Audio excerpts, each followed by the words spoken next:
यह कहानी है तीन दोस्तों की और उन तीनों के नाम थे कुलदीप, महेश और गौरव। यह तीनों जहां भी जाते तो एक साथ ही जाते थे और तीनों की दोस्ती इतनी गहरी थी कि गांव में सब जानते थे कि इनमें से कोई भी कहीं पर भी है तो यह तो सबको पता था कि वहां यह तीनों साथ में ही होंगे। यानी तीनों एक सच्चे दोस्तों थे और एक दूसरे के क्लासमेट भी थे। यह बात तब की है जब गांव में ही एक राजेश नाम का लड़का था और की शादी होनी थी और उसकी बारात गांव से लगभग 33 किलोमीटर दूर एक दूसरे गांव में जानी थी और उस बारात में कुलदीप, महेश और गौरव भी थे। बारात में तीनों ने बहुत डांस किया, खूब मस्ती करी। शादी विवाह का मामला था तो गांव में तो बहुत किस्म की रस्में वगैरह होती ही है। यह सब प्रोग्राम चल रहा था लेकिन इन तीनों को इससे कोई मतलब नहीं था। वो तीनों ने डीजे पर डांस बंस करा और फिर चले गए खाना खाने को। खाना पीना खाकर तीनों इधर उधर ही घूम रहे थे।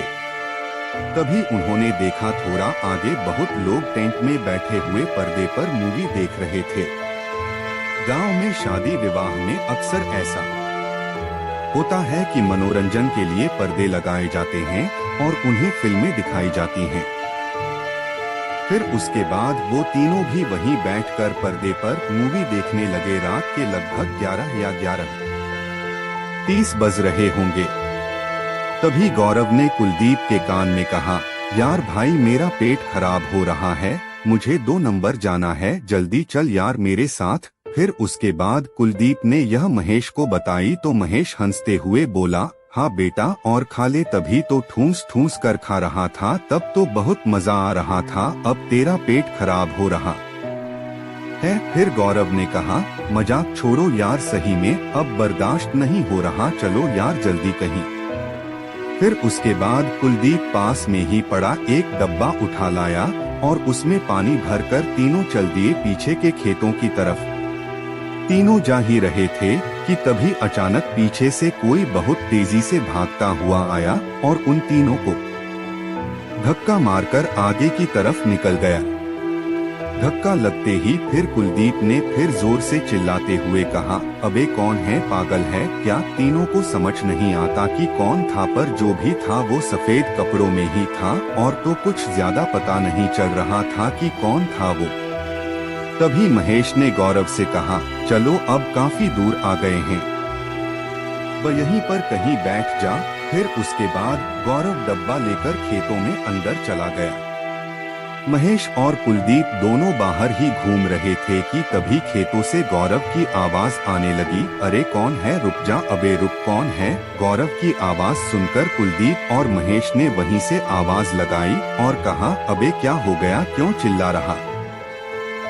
फिर गौरव ने कहा, अरे यार वो देखो, वो मेरा डब्बा लेकर भाग रहा है, पकड़ो उसे यार। महेश और कुलदीप ने देखा कि कोई डब्बा उठाकर सड़क ही भागा जा रहा था। तभी महेश ने कहा, यह तो वही लगता है जो अभी थोड़ी देर पहले भागता हुआ आ रहा था। फिर उसके बाद दोनों उसके पीछे भागने लगे और आवाज लगा रहे थे, ए अबे रुक जा, कौन है तू, रुक। लेकिन वो जो भी था वो लगातार भागे जा रहा था और उनके पीछे से गौरव भी भगा चला रहा था, शायद वो अभी बैठा नहीं था। तभी उन तीनों ने देखा जो भी उनका डब्बा लेकर भाग रहा था वो एक बड़ी सी बाउंड्री के अंदर कूदकर भाग गया।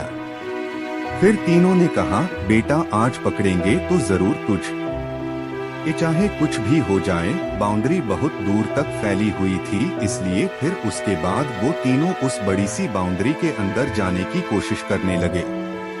पर तभी कुलदीप ने देखा वहाँ एक बोर्ड लगा था और उस पर लिखा था डेरा कब्रिस्तान। यह देखकर कुलदीप घबराता हुआ दोनों से बोला, अबे ओए रुक जाओ भाई, यह कब्रिस्तान है। यह सुनकर महेश और गौरव भी रुक गए। अंधेरा तो बहुत था इसलिए कुछ समझ तो आ नहीं रहा था, लेकिन यह तो तय था कि यह एक कब्रिस्तान ही है और रात की वजह से गेट बंद था। शायद अंदर चौकीदार हो, तीनों यही सोच रहे थे।